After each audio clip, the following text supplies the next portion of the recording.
दोस्तों, कल्कि पुराण एक ऐसा पुराण है जिसमें कलयुग की ए से लेकर जेड तक संपूर्ण जानकारी दी गई है।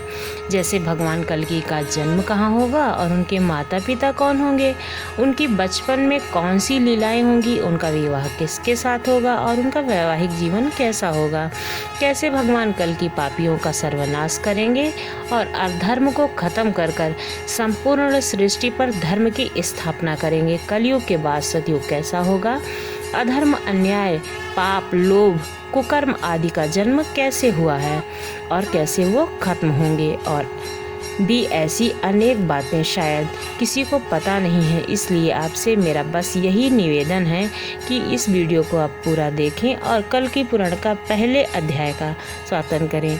जय श्री कृष्णा मित्रों, मैं प्रियंका स्वागत करती हूँ आपका अपने चैनल जीवन और आध्यात्म में। मैं आप लोगों के लिए लेके आई हूँ कल्कि पुराण का पहला अध्याय।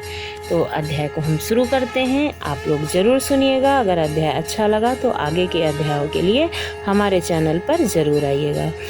इंद्र सहित देवतागण, महर्षिगण और लोकपालगण अपने कामों की सफलता के लिए भक्ति पूर्वक जिनकी सदैव उपासना करते हैं, प्राचीन काल से जिनकी वैदिक तथा तांत्रिक आदि अनेक शास्त्रों द्वारा आराधना की गई है, सब कुछ जानने वाले, सबके आधार, विघ्नों का नाश करने वाले, अनंत, अच्युत, अजन्मा उन श्री भगवान की मैं वंदना करती हूँ।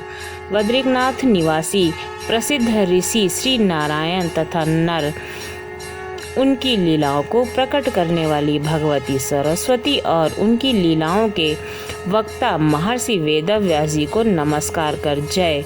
आसुरी शक्तियों का नाश करके अंतःकरण पर दैवी शक्तियों को विजय प्राप्त कराने वाले अष्टदश पुराण, रामायण और महाभारत आदि जय नाम से व्यापिष्ट सदग्रंथों का पाठ वाचन करना चाहिए। भयंकर अत्याचार से पृथ्वी की शांति का नाश करने वाले राजाओं को, जो अपनी भयंकर भुजाओं रूपी भुजंगों की विष की ज्वाला से भस्म करेंगे और जिनकी भयंकर तलवार को तेज धार से अत्यधिक राजाओं के शरीर उछले जाएंगे। ऐसे ब्राह्मण वंश में उत्पन्न घोड़े की सवारी करने वाले, सत्य युग में अवतार लेने वाले व जिन्हें धर्म की प्रवृत्ति प्रिय है, ऐसे भगवान कल्कि परमात्मा श्री हरि भगवान विष्णु के अवतार हमारी रक्षा करेंगे।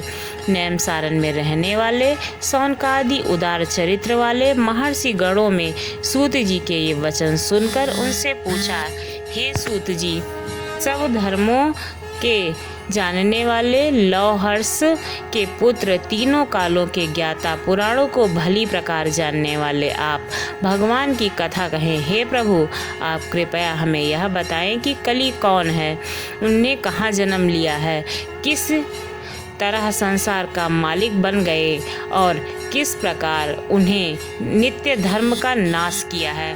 महर्षि गण के इस तरह के वचन सुनकर सूत जी ने भगवान श्री हरि का ध्यान किया।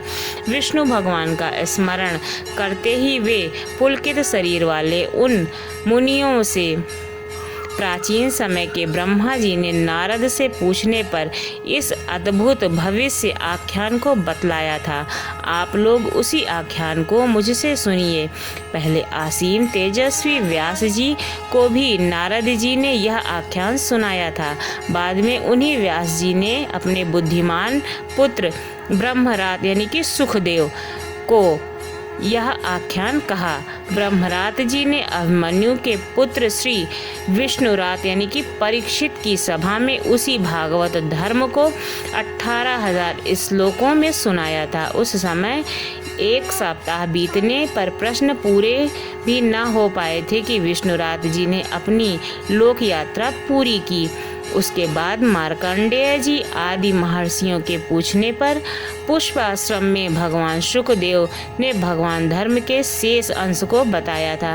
पुष्प आश्रम में मैंने जो भावी उपाख्यान श्री शुकदेव जी के श्रीमुख से सुना, उसी भगवान की पुण्यप्रद करता हूँ। हे महाभाग, भगवान श्री कृष्ण के अपने वैकुंठ धाम चले जाने पर कली की उत्पत्ति किस प्रकार हुई, आप लोग निरंतर सावधान होकर उसे सुने। जगत के बनाने वाले लोक के पितामह ब्रह्मा जी ने प्रलय काल के अंत में अपनी पीठ से घोर मलिन पातक को पैदा किया। उसकी पीठ में पैदा हुआ यह पातक अधर्म नाम से प्रसिद्ध हुआ।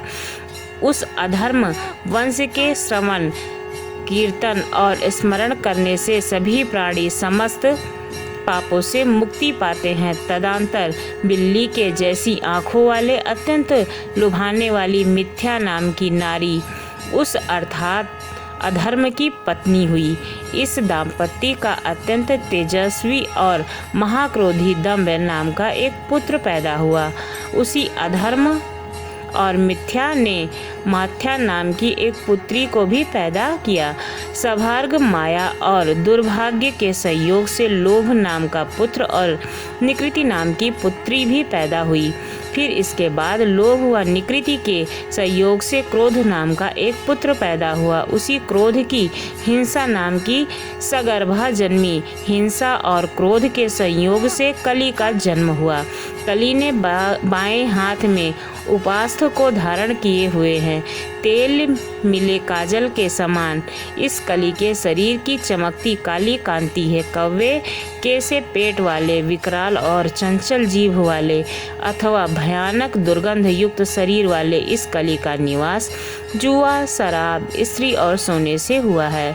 कली की दुर्शक्ति नामक भांगिनी है, यानी कि उसकी पत्नी है।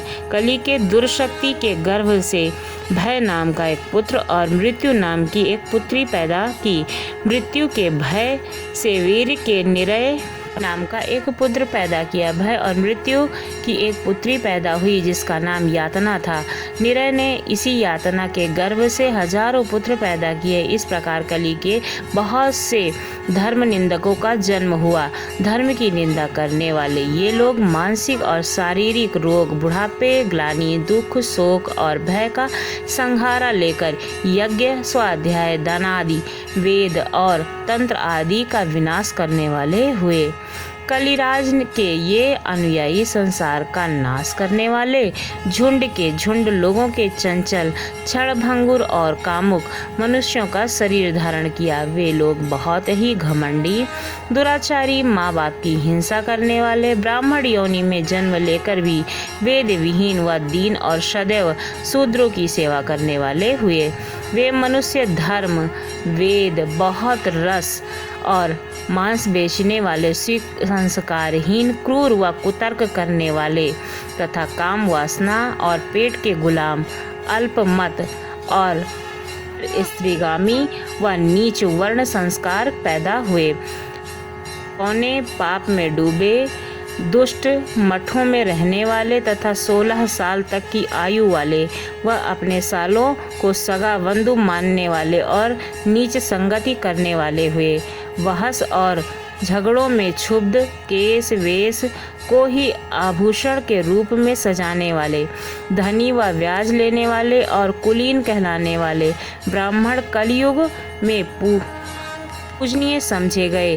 संसारी लोग, घर गृहस्थी के अनुयायी, गृहस्थ लोग अच्छे बुरे के ज्ञान से रहित, निश्चय शिष्यगण, पुरुषों की और गुरुओं की निंदा करने वाले और धर्म की ध्वजा उठाने वाले, साधु भले लोगों को ठगने वाले, कलयुग में शूद्र लोग, दान देने वाले और दूसरों का सर्वस्व छीन लेने वाले हुए। स्त्री पुरुष की सम्मति ही विवाह समझना ही लगने लगा। दुष्टों की मित्रता अच्छी समझी जाने लगी। दान के बदले दान को दानशीलता समझा जाने लगा। न्यायकर्ता अपराधियों को दंड देने में असमर्थ होकर क्षमाशील हुए। दुर्बल के प्रति उदासीनता दिखाई जाने लगी। बहुत बोलने वाले ही पंडित कहे जाने लगे। यश पाने की इच्छा से ही लोग धर्म प्रचार करने लगे। धनवान लोग को ही सज्जन समझा जाने लगा। दूर देश का जल ही तीर्थ हो गया। केवल जनेऊ पहन लेने से ब्राह्मणत्व माना जाने लगा और सन्यासी का चिन्ह दंड धारण मात्र कर रहा है। धरती कम अनाज पैदा करने लगी, नदी किनारे छोड़कर दूसरे स्थान रहने लगी, पर स्त्रियों से बातचीत करना अच्छा समझा जाने लगा। दूसरों के अंत से लालची ब्राह्मण लोग चांडालों के घरों में यज्ञ कराने लगे। साधुआ स्त्री मनमान आचरण करने लगी, अपने मन का आचरण करने लगी। बादलों के खंड वर्षा वारसानी शुरू की, धरती कम अनाज पैदा करने वाली हो गई। राजा लोग प्रजा को खाने लगे और प्रजा करों के बोझ से परेशान हो गई। अभागी प्रजा कष्ट के अत्यंत क्षुब्ध होकर कंधे पर बोझ और हाथ में पुत्र लेकर पर्वत और गहन वनों का आश्रय लेने लगी। और भी सुनो, शराब मांस मूल व फलों का आहार जीवन का आधार हुआ। वे लोग भगवान श्री कृष्ण की निंदा करने वाले हो गए। कलयुग के प्रथम चरण में लोगों की यह दशा हुई। कली के दूसरे चरण में लोग भगवान श्री कृष्ण का नाम तक नहीं लेते। तीसरे चरण में वर्ण संकर संतानों की उत्पत्ति हुई और चौथे चरण में तो सभी वर्ण समाप्त होकर लोग एक ही वर्ण में रह गए। लोग ईश्वर को भूल गए। स्वाध्याय स्वतः स्वाहा वर्णट तथा ओंकार आदि में लुप्त होने पर सभी निराहार देवतागण ब्रह्मा जी की शरण में गए। देवतागण क्षीण दीन और चिंताशील पृथ्वी को आगे करके ब्रह्मलोक में गए। उन्होंने ब्रह्मलोक को वेद ध्वनि से गुजरता हुआ पाया। यज्ञ के धुएं से भरे मुनि श्रेष्ठों के सेवित सोने की बनी वेदी से प्रज्वलित दक्षिणाग्नि, यज्ञ के खंभों से सजे हुए और वन के फूलों और फलों से परिपूर्ण उद्यान, जहाँ सरोवर में वायु के झकोरों से चंचल वेलों के बीच फूलों तथा बैठे भौरों द्वारा मधुर स्वर से मानो प्रणाम आवाहन व सत्कार द्वारा पथियों का स्वागत किया जा रहा हो, वहाँ से शोकाकुल देवतागण अपने स्वामी इंद्र के साथ अपने कार्य यानी कली द्वारा पैदा किए अपने दुखों को बताने के लिए ब्रह्म साधन के अंदर गए। वहाँ पहुंचकर सब देवताओं ने सनक सनंदन और सनातन आदि सिद्धों का पदम कमल सेवित सनातन का विराजमान तीनों लोकों के स्वामी भगवान ब्रह्मा जी को प्रणाम किया। यहीं पर हमारा पहला अध्याय अब समाप्त होता है। दूसरे अध्याय के लिए आप प्रतीक्षा कीजिए और हमारे चैनल को सब्सक्राइब कीजिए, बेल आइकन भी प्रेस कीजिए। धन्यवाद।